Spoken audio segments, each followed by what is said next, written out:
everybody. One of two ladies make a baby today. Chelsea is busy working, so she said I should just go ahead and make the video myself, which she also said is fine because numbers make her nauseous.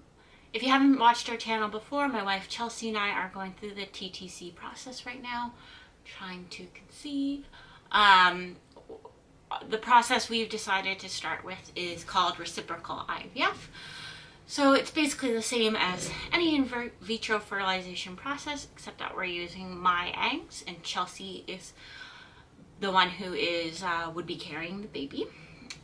We have had 2 transfers so far, embryo transfers, both of which have not resulted in a pregnancy. Or BFNs, as known in the TTC community, big fat negatives. So we will be coming up on our 3rd try soon. Now that we've gotten a couple of tries under our belt, I thought I could make a video talking about the IVF process and how financials for that work in Canada and specifically in Ontario. There's tons of information out there about how the TTC process work and how much it costs, but the bottom line is it's going to be a little bit different for everyone, but it's good to get a sense of what your costs are going to be before you go into the process, because it's a major purchase basically. We have 3 more embryos left, 3 more tries left. If not, we'll probably be moving on to something else like IUI, because IVF is so expensive, as we will get to momentarily. I had a stiff drink after working out these numbers. Not even because the numbers for what we paid were outrageous, but because the numbers for what we could have paid were so high. So in Ontario right now, every person with a uterus has one funded IVF from the government. Basically, certain clinics in Ontario receive chunks of money. Man, I hope it looks like I'm wearing shorts, not like I'm just like chilling in a sweater and underwear in my room on YouTube. It is not that kind of channel. And so you have to access a clinic that has funding for IVF. If we do get to IUI, I can always do a separate video on how the funding for that works, because IUI is covered for everyone in Ontario, unlimited number of tries, although excluding certain costs like sperm and medications. And that's available at more clinics. So the IVF funding is newer and it's also more exclusive. If you haven't watched our videos, you can go do that, or Cole's Notes version. We were with one clinic first on their wait list. We were told we would be able to get in pretty quickly. Unfortunately, we had some negative experiences at that clinic. They weren't super supportive of us as a queer couple. So we switched clinics and we're told that was going to take about a year.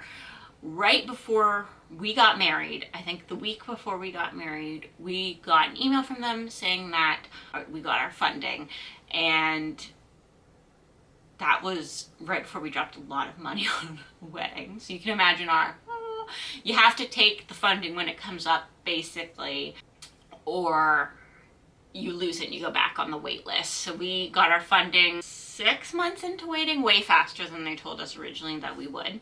But it's kind of funny because originally the prediction was that we would receive our funding in July. Well, it's the end of June, coming up to July for a 3rd try. So I broke down the expenses of IVF sort of based on the fees that our clinic does. I think some clinics are different, although in Ontario, at least, there wasn't crazy like differences when we were looking at different clinics and doing our research. It's not like one was like half the price of another. They were all about the same, give or take $100. Oh, you want to be in the video, Juliet? You don't normally get to see Juliet in videos. Oh, there she goes out of the frame immediately. Here, come here. Let's talk about money. Don't sit on my notes though. Don't do it. Cats. So I'll break down all the different costs and then I'll tell you what we had to pay directly and what OHIP, our provincial insurance company, paid because we had funding. And I'll give you totals at the end. And the first thing that you have to do when you're going for IVF is testing. Don't ever forget about the testing, because that can cost a big chunk of money. So testing for us involved cycle monitoring for me and Chelsea. Chelsea, we both had blood work, we both had ultrasounds, mine to monitor my follicle growth. Chelsea also had a sonohystogram. You know, that would sort of include your consultation with your doctor to go over the results of your testing. So this is covered under OHIP in Canada, sort of period. But the best estimate I could get, sort of comparable in the States or another province in Canada, would be about $1,300. She's offended now by that cost, so she's gonna leave. Would be about $1,300. So that's a big chunk of change we already saved just in testing alone. Then next up we had the egg retrieval. The costs that are clinic quotes for if you're doing a freeze-all cycle, which is what we did, is $8,150. That just includes the process of all the monitoring and the actual egg retrieval procedure itself. Our doctor also recommended doing assisted hatching, just sort of as a standard for people who have the funded IVF process. This is not scientific, but my understanding is that basically when they are, they have the embryo, they kind of just poke a hole in the outer shell, and it's supposed to help the blastocyst start to hatch, which it has to hatch out of the shell in order to attach on to the uterine lining. So that's supposed to possibly help the process along, to help if an embryo was going to struggle to hatch, it might not attach. And that would have been $450. Both of those costs were covered for us, so we didn't pay that money, which is fantastic because that's a huge chunk of change there. What we did have to pay was for freezing the embryos for a year. That cost $300 a year. And the cost of sperm. That was, I think, the hardest mentally thing for us to purchase, because like expensive medical procedures kind of make sense, but then you're paying like $830 for sperm, for one vial of sperm. Anyways, so that cost would have taken us to sort of having the embryos. And then the transfer itself is $2,000 each. And again, that includes the cost of all the monitoring that's involved in leading up to the transfer, and then the actual procedure of the transfer itself. Under our funded process, we retrieve 5 embryos, and we are covered for all of the transfers from those 5 embryos until it results in a viable pregnancy. So that's, I think, a pregnancy where we graduate the fertility doctor, basically. If, say, this next transfer works, please, then the remaining 2, if and when we decided to transfer them, we would have to pay for those transfers because we've already had a pregnancy resulting from the cycle. If we go through all 5 and none of them lead to a viable pregnancy, then our coverage ends at that point. No pressure. Our fertility clinic also required us to have a counseling appointment before we underwent the egg retrieval for me. So that cost $180 for us to go to the counselor for an hour and have a report written, which was sent back to our fertility clinic. We initially were annoyed by the idea of having to go have a counseling appointment because it doesn't feel fair when a heterosexual couple can just sort of fall into bed and have a baby on purpose or not, and no one's evaluating them. When we left the counseling appointment, however, we felt it was super, super, super valuable in sort of having someone there to mediate your talks. Whether you've been having those talks or not, it's still helpful. Knowing that I have a fear about, because Chelsea's the one carrying, not being treated like a mother, not being treated like a parent in this process. And so she's already able to sort of put in her report to our clinic, here's the various ways that you as a clinic can support Caitlyn. which was incredibly helpful. So I actually highly recommend the counseling, whether your clinic requires it or not. We have her number. I think that if this transfer doesn't work, we're probably going to want to go back and see her for another session. It's not something that is required, but it's probably going to be really helpful for us because we're getting burnt out and sad that the transfers aren't working. And if we do have to change methods from IVF to something else, we're really going to want to talk that out with someone, I think. Because it's just a huge mental shift from the way that we thought we would be making our family, or at least starting to make our family, because our long-term included option. The other major cost for this process I want to break down for you is medications. So for my egg retrieval round, I was on 6 different medications throughout the process. All of the medication for my cycle came to a total of $3,300. Originally, my insurance said that they were only going to cover the birth control and the medication for Chelsea's cycle, but they ended up covering almost 90% of my medication for my cycle. So that just, number one advice about the financial process is submit absolutely everything through your private insurance. Even if you don't think that they're going to cover it, even if they told you that they're not going to cover it, submit it anyways, because they told me they weren't going to cover it, and they did. Then we got to the medication for Chelsea's cycle. Her first 2 cycles, she did a short length cycle. That's just what our doctor called it. I don't know if there's an official name for it, where she was on birth control for about 10 days. Then took estrogen for approximately 10 to sort of 14 days, varying on the cycle, until her lining was a sufficient length. And then she switched to progesterone and had progesterone and oil injections for 5 days leading up to the transfer, and then every day until the first beta test. If we had a positive beta test, pregnancy test, she would have continued to take those medications sort of throughout the first trimester of the pregnancy. We haven't gotten there yet, so that'll be a fun expense, one that we're more than willing to pay. But her medications for 1 cycle cost about $432. Her medication was the one that our insurance originally said that they would cover fully, and then when I submitted it, they covered 0 of the progesterone and I think a quarter of the cost of the estrogen. Insurance is a mystery to me. I have no idea what they cover, when they cover it, why they don't cover it. Like, Lord knows, just submit everything. And then if you feel like they've done something wrong, call them.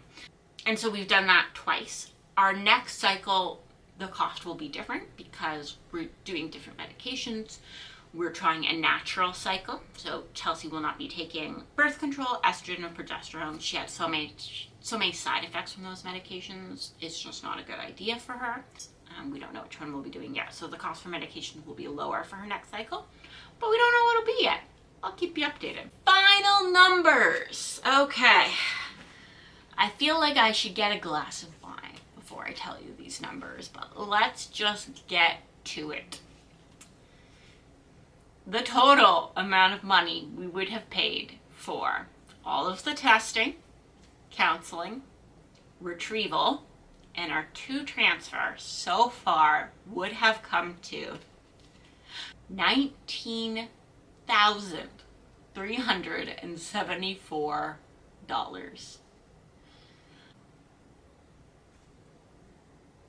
That's a lot of money. We paid for the cycle, because so much of it was covered through our funding, $5,150. The difference between that is obviously substantial. We've paid about a quarter of what this IVF cycle would have been otherwise, a little bit more than a quarter. It was still really hard financially. Chelsea and I, ever since we've moved in together and really been a couple supporting each other financially, have both had periods of time where I was in school, I was only working part-time, could sort of barely contribute to our monthly expenses. Chelsea spent a period of time last year out of work, which had a huge impact on us. We're really only now sort of settling into financial stability in the sense of feeling really confident about are being able to save and not worrying about making minimum payments each month. And we still have a fair amount of debt that we're paying off.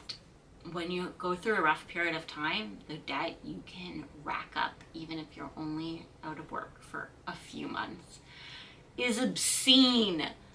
So $5,000 was really hard for us to save up. Some of that had to get put on credit cards, which is not my advice. If you're able to save the money beforehand, that's obviously preferable. But there you have it. Could have been $20,000 later and no baby yet. And that's not even counting, paying for parking and gas, driving to clinics like every other day.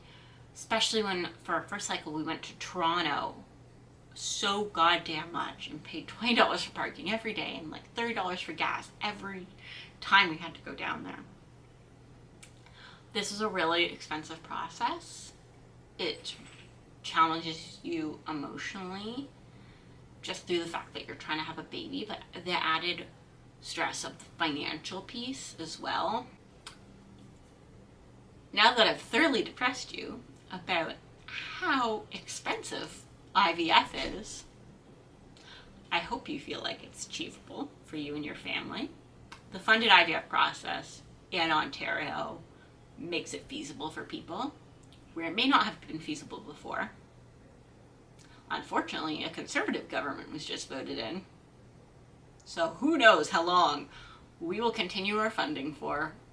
My advice is to get your name on a wait list immediately if you would like to take advantage of that funding, because those cuts to healthcare so that we can give high-income taxpayers and large businesses tax breaks has got to come from somewhere. And it's probably going to be from infertile women and queer couples, let's be real. If you are in the States or different provinces, find out what your insurance covers, if they cover anything, find out all of your options. Honestly, we probably only went with IVF initially. I loved the idea, but if we had to pay the full amount, I don't know that we would have started there. We probably would have started with IUI. We may end up going there anyways. But if you do have to pay for everything out of pocket, don't be afraid to ask for help. Do it. Set up a GoFundMe. Why not? This is really hard. People, want to be able to help you through this process. I want to be able to help others through this process, especially after going through it. Just be honest and know with each other, and know that it's going to be stressful and it's going to be hard and it's going to be expensive. If you made it to the end of this video and you're not so depressed that you never want to hear anything about IVF again, feel free to check out our playlist with all of our IVF videos in it on our channel, or go check out some of our other videos. They're not all this depressing. They're usually much happier than this. But we almost always do talk about how broke we are in them. Comment, like, subscribe.